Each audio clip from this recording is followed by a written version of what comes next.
नमस्कार विद्यार्थी मित्रों, Shri Dnyanjyot education charitable trust संचालित श्री दक्षिणामूर्ति विद्या मंदिर यूट्यूब चेनल में हूँ रामी कृपा आप सौનું हार्दिक स्वागत करूँ छूँ। આપણે ધોરણ 7 में विषय विज्ञान में पाठ 4 लेशुं। आज उष्मा। उष्मा एटले शुं तो के गरमी। तो के जो आपणे छे ने आगळना पाठ में भणी गया पाठ 3 में के रेसाथी कापड़ सुधी, तो एमां पण आपणे शुं हतुं तो के कई ऋतु में कया प्रकारना कपड़ा आपणे पहेरी शकीए छीए। तो जेम के शियाळो छे तो शियाळामां तो के आपणे गरम कपड़ा पहेरीए छीए, तो आपणे शियाळामां ठंडीनो अनुभव थाय छे ने। हाँ, तो आपणे अहींया उष्मा एटले के ठंडू अने गरम, उष्मा एटले के गरमी, तो ठंडू अने गरम छे एनो अनुभव कई रीते करी शकीए छीए तो आपणे अहींया ए ज समजाव्युं छे। तो आपणे शियाळामां गरम कपड़ा पहेरीए छीए केम? कारण के आपणे शियाळामां ठंडीनो अनुभव थाय छे। पछी उनाळामां तो के सुतराउ कपड़ा पहेरीए छीए कारण के केम तो के आपणे गरमी थाय छे उनाळामां એટલા માટે। પછી બીજી अन्य सीजन छे तो एमां आपणे शुं करीए तो के ए प्रकारना कपड़ा पहेरीए छीए के जे बहु गरमी पण न थाय अने बहु ठंडी पण न लागे ए रीतना। तो આવી રીતે કે अलग अलग ऋतुमां अलग अलग प्रकारना આપણે कपड़ा પહેરીએ છીએ। તો કેમ? કારણ કે એમાં આપણને ઠંડી અને ગરમીનો અનુભવ થાય છે, જેના કારણે આપણે રક્ષણ મેળવવા માટે એ પ્રકારના કપડા પહેરતા હોઈએ છીએ। તો આપણે અહીંયા આગળ એ ભણી ગયા પાઠ 3 માં કે રેસાથી કાપડ સુધી, તો એમાં આપણને અહીંયા કાપડ વિશે સમજાવ્યું હતું કે કયા રેસામાંથી કયા પ્રકારનું કાપડ બને છે। તો અહીંયા આપણે હવે આગળ જશું કે ઉષ્મા તો કે ગરમી। તો ગરમીનો અનુભવ કઈ રીતે થાય છે એ આપણે અહીંયા જોવાનું છે કે ઘરની બહાર આપણે જોજો કે ઘરની અંદર રહીએ આપણે શિયાળામાં તો આપણને શું થાય છે? ઠંડી લાગે છે ને। हाँ, અને બહાર આવશે તો કે બહાર આવશું તો આપણને સૂર્યના તડકાના કારણે આપણને શું થશે? ઠંડી ઓછી લાગશે અથવા ઠંડી લાગશે નહીં। તો ઉનાળામાં શું થશે? તો કે ઉનાળામાં ઘરની અંદર આપણને ગરમી થશે અને બહાર પણ ગરમી થશે। કેમ? કારણ કે તડકો વધારે હોય છે, સૂર્યના કિરણો જે હોય છે એ ઉનાળામાં વધારે કે જમીન ઉપર સીધા જ પડતા હોય છે એટલા માટે। તો આના કારણે આપણને શું થાય છે? ગરમી વધારે લાગે છે। તો આપણે આના ઉપરથી એવો ખ્યાલ આવે કે આપણને ઠંડુ છે, ગરમ છે, આવી રીતે ગરમીનો અનુભવ કઈ રીતે થાય છે। તો અહીંયા આપણે આગળ જોઈ લઈએ કે પહેલો પોઈન્ટ શું છે? ઠંડુ અને ગરમ।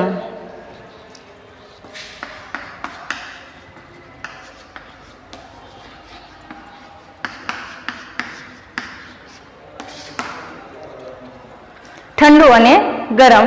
तो आपणे जो रोजबरोज आपणा जीवनमां एम के असंख्य पदार्थों संपर्कमां आवता होय छे ने। हाँ, आपणे सवारथी उठीए त्यारथी रात्रे सूईए त्यां सुधी आपणे घणा बधा एवा पदार्थ होय छे जे आपणा संपर्कमां आवता रहेता होय छे। तेमांना કેટલાક पदार्थो गरम होय, ठंडा होय छे ने। हाँ, तो आपणे आना उपरथी अनुभवी शकीए के ठंडू छे, गरम छे। हाँ, पण कई रीते? स्पर्श करीने। पर स्पर्श करीने तमे ચોક્કસ થોડું અનુભવી શકો કે આ ઠંડુ છે, આ ગરમ જ છે ના। તો અહીંયા જો આપણને આગળ એ પ્રવૃત્તિ પણ આપેલી છે કે કેટલાક પદાર્થો ઠંડા અનુભવાય છે, તરત જ બનાવીને કપમાં કાઢેલી ચા ગરમ હોય છે। આપણે ચા તરત જ બનાવી અને તરત જ કપની અંદર કાઢી લઈએ તો શું હોય છે? ગરમ હોય છે। તો બરફ છે તો બરફ શું હોય છે? ઠંડો જ હોય છે ને। हाँ, तो આપણને અહીંયા જો કોષ્ટક 4.1 માં આપેલું છે ઠંડા, અતિશય ઠંડા અને હુંફાળા એટલે કે ગરમ। તો આઈસ્ક્રીમ કેવો હોય છે? ઠંડો। ચાના કપમાં રાખેલી ચા ચમચી તો એ શું હોય છે? ચાના કપમાં રાખેલી ચમચી ગરમ ચાની અંદર ચમચી રાખી હોય તો કેવી થઈ જાય છે? ગરમ થઈ જાય છે। ફ્રૂટ જ્યુસ ઠંડુ। તળવાની કડાઈનો હાથો તો કડાઈનો હાથો હોય તો એ શું હોય છે? नॉर्मली गरम होय छे એટલે કે બહુ ઠંડો નહીં પણ બહુ ગરમ ને આપણે કડાઈની અંદર રાખી મૂકીએ તો એ ગરમ થઈ જાય છે, પણ કડાઈની અંદર ના પડ્યો હોય તો એ ઠંડો લાગે છે। તો જો અહીંયા આપણને 4.1 માં આ રીતે કોષ્ટક આપેલું હતું એની આપણે સૂચિ બનાવી છે। હવે જો તમારા અનુભવ પરથી આમાંના કયા પદાર્થો ગરમ છે ને કયા ઠંડા છે આપણે અહીંયા જોઈ ગયા। આપણે જોઈએ કે કેટલાક પદાર્થો ઠંડા હોય છે જ્યારે કેટલાક પદાર્થો કેવા હોય છે? ગરમ હોય છે। હવે આપણને એ પણ ખબર છે કે કયો પદાર્થ બીજા પદાર્થ કરતાં વધુ ઠંડો હોય છે તો કયો પદાર્થ બીજા પદાર્થ કરતાં વધારે ગરમ હોય છે। એ કેવી રીતે નક્કી કરીએ અહીંયા આપણે? તો સામાન્ય રીતે કે આપણે પદાર્થ સાથેના સ્પર્શ દ્વારા કે આ માહિતી મેળવી શકીએ છીએ, પરંતુ આ સ્પર્શ વડે કે થતો અનુભવ છે એ વિશ્વસનીય હોતો નથી. હોય છે ખરો? તો ચાલો આપણે અહીંયા શોધી કાઢીએ કે ખરો હોય છે કે નથી હોતો. હજી આપણને અહીંયા ખ્યાલ નથી. તો અહીંયા આપણને એક પ્રવૃત્તિ આપેલી છે 4.1 પાના નંબર 35 ઉપર જુઓ કે 3 બીકર આપેલા છે A, B અને C. તો આ ત્રણેય બીકરમાં શું કરવાનું છે? તો કે અલગ અલગ પ્રકારનું પાણી ભરવાનું છે. કે પહેલા બીકરમાં છે તો એકદમ ઠંડુ પાણી ભરવાનું છે, બીજા બીકરમાં છે તો ઠંડુ અને ગરમ પાણી ભરવાનું છે. પહેલામાં એકદમ ઠંડુ, બીજામાં ગરમ પાણી, જે હાથ ન દજાય તેવું, અને ત્રીજા બીકરમાં છે એ ઠંડુ અને ગરમ બંને મિક્સ પાણી ભરવાનું કહ્યું છે. અહીંયા હજુ શું કીધું છે કે અહીંયા આપણે એ રીતે પાણી ભરી અને પછી શું કરવાનું છે? તો કે તમારો ડાબો હાથ, એક હાથ છે એ જે છે પેલું બીકર છે એની અંદર રાખવાનો છે, બીજો હાથ છે એ શું કરવાનું છે? બીજા બીકરની અંદર રાખવાનો છે. જે પહેલામાં છે એકદમ ઠંડુ પાણી છે અને બીજામાં છે એ ગરમ પાણી છે. બંનેમાં હાથ રાખ્યા પછી બંને હાથ 2-3 મિનિટ પછી શું કરવાનું છે કે બંને હાથ છે તમારા એ જે C નંબરનું બીકર છે એ પાણીમાં ડૂબાડવાનું છે. તો શું બંને હાથમાં એમ કે સમાન અનુભવ થશે? સરખો અનુભવ થશે? કે પહેલા એક હાથ હતો એ એકદમ ઠંડા પાણીમાં હતો અને એક હાથ હતો એ શેમાં હતો? ગરમ પાણીમાં હતો. અને આ બંને જ હાથ છે પછી ત્રીજા નંબરના બીકરમાં, બીકર C, આમાં બંને હાથ એકસાથે રાખીએ જે ઠંડુ ગરમ મિક્સ પાણી છે એની અંદર, તો આપણને શું અનુભવ થશે? સરખું? ના, સમાન અનુભવ થશે નહીં. કેમ? કારણ કે જે એક હાથ ઠંડા પાણીમાં હતો એકદમ શું હતો? આપણો ઠંડો હાથ હતો, જે ઠંડીના કારણે થોડો કડક થઈ ગયો હતો, અને બીજો હાથ છે શું હતો? ગરમ હતો, જેના કારણે આપણો હાથ એકદમ ગરમ હતો.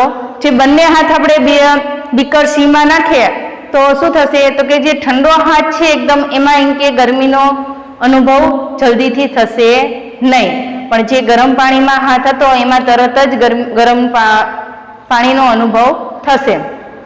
પણ એમાં શું થશે? વધારે થશે. કેમ? કારણ કે એ ઓલરેડી ગરમ પાણીમાં જ હતો એટલા માટે, અને આ છે ઠંડા પાણીમાં હતો જેના કારણે ગરમ પાણીનો અનુભવ બિલકુલ થશે નહીં, ધીરે ધીરે એને વાર લાગશે. તો સરખો અનુભવ અહીંયા થતો નથી. એટલે આપણને એમ કે ચોક્કસ અનુભવ મળતો નથી કે ઠંડુ અને ગરમ આપણે સ્પર્શથી નક્કી કરી શકતા નથી.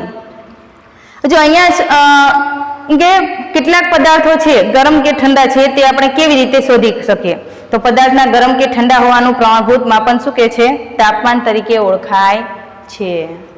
આપણે જે ઠંડુ અને ગરમ છે એનો અનુભવ કરીએ તો એની શું કહેવાય? એને તાપમાન કહેવાય છે, કે જે એનું પ્રમાણભૂત માપન છે. હવે આ તાપમાનનું માપન કરતા સાધનને શું કહે છે? થર્મોમીટર. હવે આપણે તાપમાન માપવું હોય તો શેનો ઉપયોગ કરીએ છીએ? થર્મોમીટરનો ઉપયોગ કરીએ છીએ. થર્મોમીટરથી આપણને ચોક્કસ ખ્યાલ આવી જાય છે કે કઈ વસ્તુ ગરમ છે, કઈ વસ્તુ ઠંડી છે, એનું તાપમાન ચોક્કસ આપણને મળી રહે છે. સ્પર્શથી આપણે કરી શકતા નથી. તો શું કીધું છે? તાપમાનનું માપન. હવે બીજો પોઈન્ટ આપણને શું કીધું છે? તાપમાનનું માપન. હવે અહીંયા આપણે ઠંડુ અને ગરમ વિશે સમજી ગયા કે ઠંડુ અને ગરમ કઈ રીતે અનુભવી શકાય છે. તો હવે બીજો પોઈન્ટ છે તાપમાનનું માપન.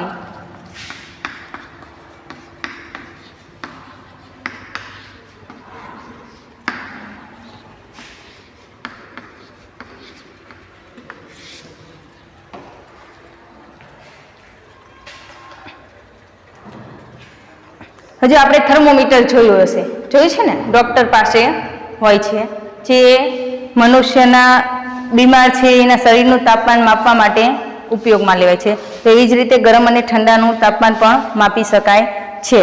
તો જ્યારે તમારા કુટુંબમાંથી કોઈને તાવ આવ્યો હોય ત્યારે તેમના શરીરનું તાપમાન માપવા માટે થર્મોમીટર વાપર્યું હોય. ઘણી વખત જોજો કે આપણા કુટુંબમાં કોઈ બીમાર હશે તો ડૉક્ટર શું કરશે? શરીરનું તાપમાન માપશે કે એને તાપમાન કેટલું છે, નોર્મલી છે કે વધારે છે. તો જો વધુ હોય તો ખ્યાલ આવી જાય કે આને કેટલા ડિગ્રી તાપમાન છે એના શરીરનું, કે બીમાર છે એ એના ઉપરથી ખ્યાલ આવી જાય. જે થર્મોમીટર વડે આપણા શરીરનું તાપમાન માપવામાં આવે છે તો તેને શું કહેવાય છે? ક્લિનિકલ થર્મોમીટર અથવા તબીબી થર્મોમીટર, જે ડૉક્ટર ઉપયોગ કરે છે. અથવા તમારી પાસે જો ન હોય તો તમારા મિત્ર કે પડોશી પાસેથી લઈને જુઓ કે તેને તમારા હાથમાં કાળજીપૂર્વક રાખીને તેનું ધ્યાનથી નિરીક્ષણ કરો. થર્મોમીટરનું નિરીક્ષણ કરવાનું છે. હજુ આકૃતિ 4.2 માં કીધું છે કે ક્લિનિકલ થર્મોમીટર દર્શાવેલું છે. જો અહીં દેખાય છે આ થર્મોમીટર કયું છે જે ડોક્ટર પોતાની પાસે રાખે છે તે ક્લિનિકલ થર્મોમીટર.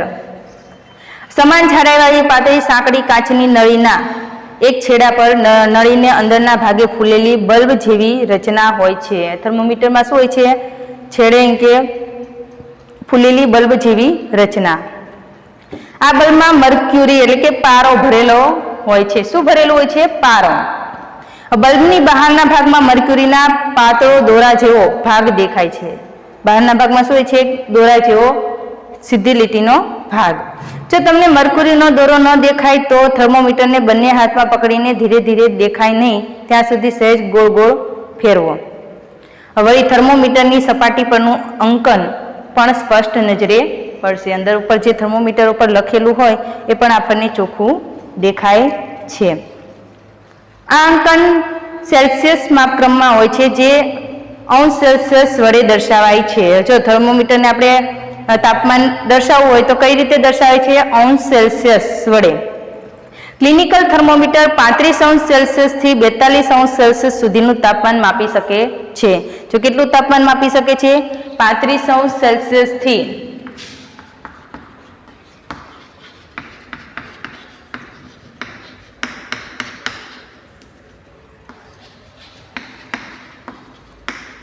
35 અંશ સેલ્સિયસ થી 42 અંશ સેલ્સિયસ, બરાબર? અંશ સેલ્સિયસનું તાપમાન 42 અંશ સેલ્સિયસ સુધીનું તાપમાન માપી શકે છે.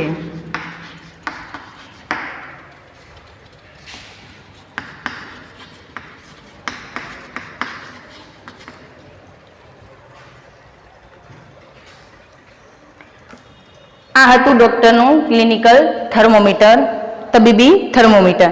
હવે જો શું કીધું છે? આગળ કીધું છે કે થર્મોમીટરનું વાંચન. હવે આમાં શું કીધું કે થર્મોમીટર કઈ રીતે ઉપયોગમાં લઈ શકાય છે, કેટલા અંશ સેલ્સિયસ સુધી એનું માપ માપી શકે છે, આ બધું અહીંયા કહ્યું છે.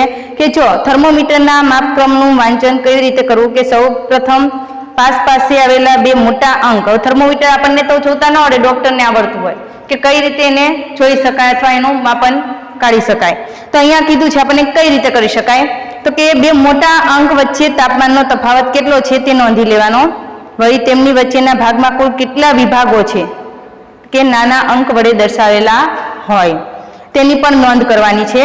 કે બે મોટા અંકનો વચ્ચેનો તફાવત 1 અંશ એટલે કે અથવા ડિગ્રી છે અને બે મોટા અંકનો વચ્ચે કુલ નાના વિભાગની સંખ્યા 5 હોય તો નાના વિભાગના મૂલ્યનું વાંચન 1/5 એટલે કે 0.2 અંશ સેલ્સિયસ.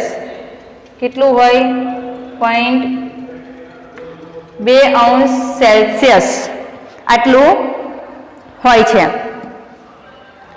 એને 0.2 અંશ સેલ્સિયસ કરી શકાય. થર્મોમીટરને જંતુનાશક પ્રવાહી વડે બરાબર સાફ કરી લો. જો એન્ટીપેસ્ટિક જંતુનાશક પ્રવાહી હોય એના વડે શું કરવાનું છે? સાફ કરી લેવાનું છે, પછી જ એને ઉપયોગમાં લેવાય. તેને તમારા હાથમાં મર્ક્યુરીવાળા ભાગના વિરુદ્ધ છેડા પર પકડીને હથેળીથી થોડાક ઝટકા આપો. આ ઝટકાને કારણે થર્મોમીટરની નળીમાં રહેલ મર્ક્યુરી એટલે કે પારો નીચે ઉતરી જશે. તમે જોજો, ડોક્ટર જોશે પછી આમ કરશે, કરે છે ને? હા, એટલે શું કરે છે? એમાંથી પારો જે મર્ક્યુરી છે એ નીચે ઉતરી જશે. મર્ક્યુરીના દોરાનો છેડો 35 અંશ સેલ્સિયસથી નીચે છે તેની ખાતરી કરવાની છે. હવે થર્મોમીટરના મર્ક્યુરીવાળા છેડાને મોઢામાં મૂકીને તમારી જીભની નીચે રહે તેમ 1 મિનિટ રાખવાના છે. જો ડોક્ટર આપણને તપાસે એટલે તરત જીભ ઊંચી કરો, એની નીચે થર્મોમીટર મૂકે છે.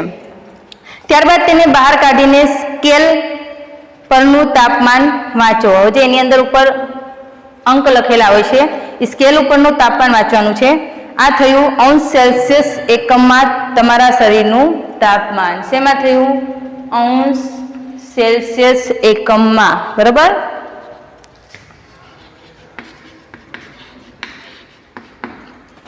માનવના શરીરનું તાપમાન કેવી રીતે માપી શકાય છે? શેમાં મપાય છે? અંશ, સેલ્સિયસ, એકમમાં. તમે તમારા શરીરનું તાપમાન કેટલું છે નોંધ્યું ખરું? હવે આપણે ઘણા બધા નોંધ્યું હશે કે આપણા શરીરનું તાપમાન કેટલું છે, તો એ આપણને આના ઉપરથી ખ્યાલ આવી જાય. માનવ શરીરનું તાપમાન, સામાન્ય તાપમાન કેટલું હોય? 37 અંશ સેલ્સિયસ હોય છે. માનવ શરીરનું સામાન્ય તાપમાન કેટલું હોય છે? માનવ શરીરનું સામાન્ય તાપમાન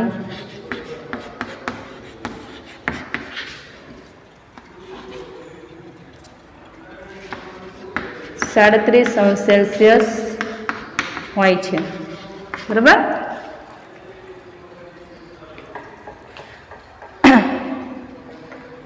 હજુ ચાલો આપણે એમ કે તેની ખાતરી કરીએ કે તેમાં કંઈ પ્રવૃત્તિ 4.3 માં આપણને દર્શાવેલ છે કે અહીં જો શું કીધું છે કે મિત્રોના શરીરના તાપમાન ક્લિનિકલ થર્મોમીટર વડે માપીને તમારા અવલોકનને કોષ્ટક 4.2 માં નોંધવાનું છે. તો તમારે જો તમારા મિત્રના શરીરનું તાપમાન માપવાનું અને અહીંયા એનું નામ લખવાનું અને સામે એના શરીરનું તાપમાન લખવાનું છે.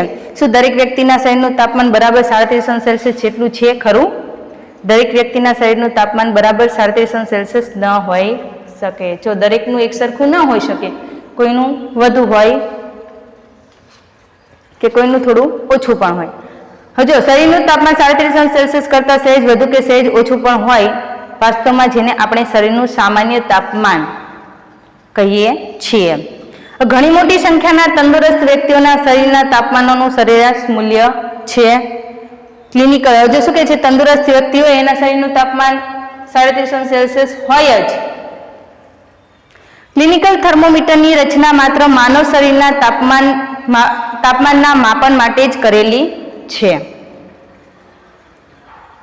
જો ક્લિનિકલ થર્મોમીટર છે એની રચના શા માટે કરવામાં આવી છે?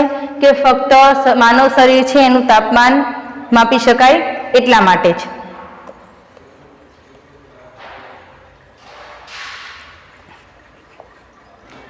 માનવ શરીરનું તાપમાન 35 અંશ સેલ્સિયસથી નીચે કે 42 અંશ સેલ્સિયસથી ઉપર જતું નથી. માટે ક્લિનિકલ થર્મોમીટરનો માપક્રમ કેટલો રાખવામાં આવે છે? 35 અંશ સેલ્સિયસથી 42 અંશ સેલ્સિયસ રાખવામાં આવે છે, રાખેલો હોય છે. તો અહીંયા આપણે એમ કે અહીં સુધી રાખીએ કે તાપમાનનું માપન કે માનવ શરીરનું તાપમાન કઈ રીતે માપી શકાય છે. એ થર્મોમીટરનો જે માપક્રમ હોય છે એ તાપમાન માપવા માટે ક્યાં સુધી જ અંક લખેલો હોય છે? તો કે 35 અંશ સેલ્સિયસથી 42 અંશ સેલ્સિયસ સુધી જોઈએ છે. કેમ? કારણ કે માનવ શરીરનું તાપમાન 35 અંશ સેલ્સિયસથી ઓછું નહીં અને 42 અંશ સેલ્સિયસથી વધારે હોતું નથી. આને અંદર જ માનવ શરીરનું તાપમાન આપણને મળી રહે છે. તો અહીંયા આપણે અહીં સુધી રાખીએ. હવે આપણે થોડા પ્રશ્ન પણ લખી લઈએ જે હોમવર્કમાં કરવાના રહેશે.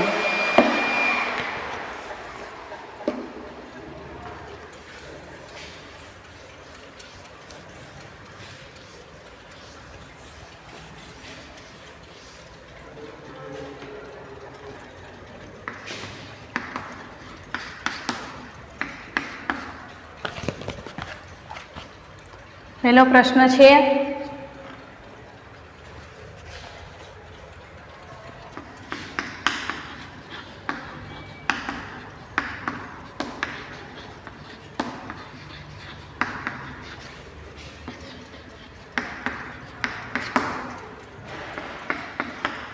તાપમાન એટલે શું?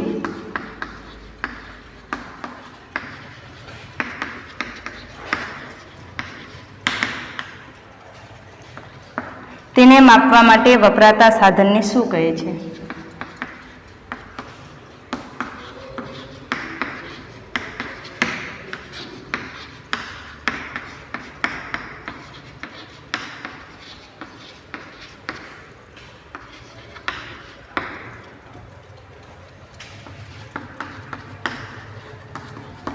બીજો પ્રશ્ન છે ક્લિનિકલ થર્મોમીટર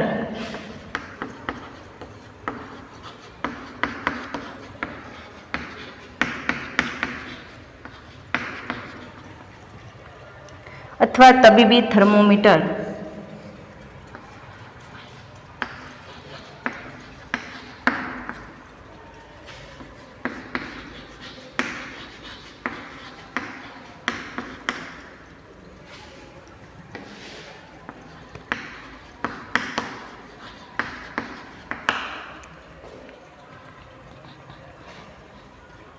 કોને કહે છે?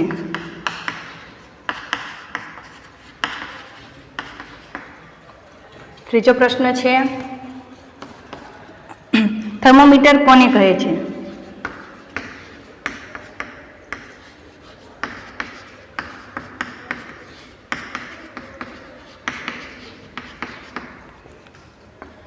ચોથો પ્રશ્ન છે,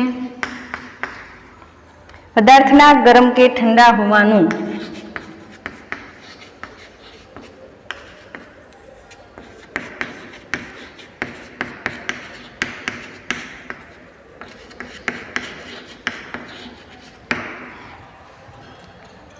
પ્રમાણભૂત માપન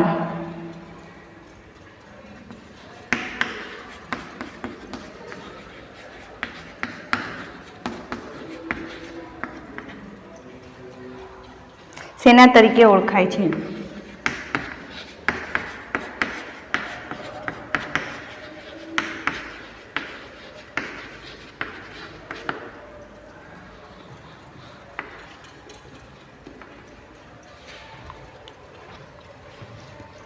પાંચમું છે, તાપમાન માપવા માટેના સાધનને શું કહે છે?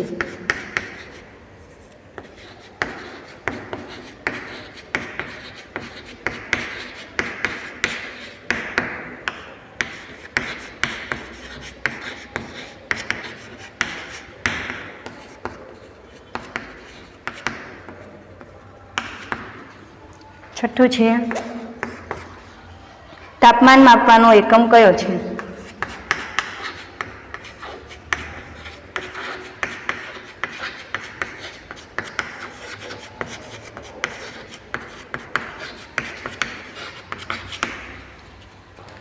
સાતમું, ક્લિનિકલ થર્મોમીટર કેટલું તાપમાન માપી શકે છે?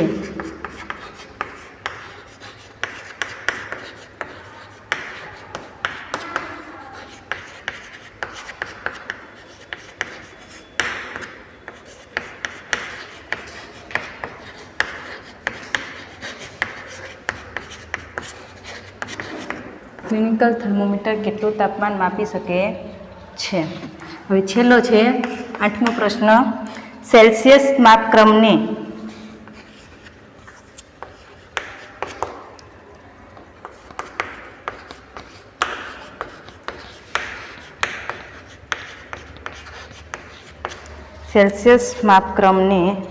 શેના વડે દર્શાવાય છે?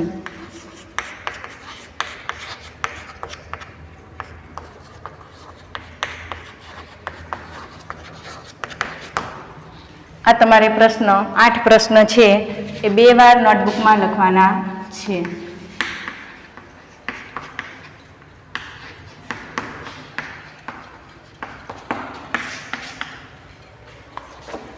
અસ્તુ.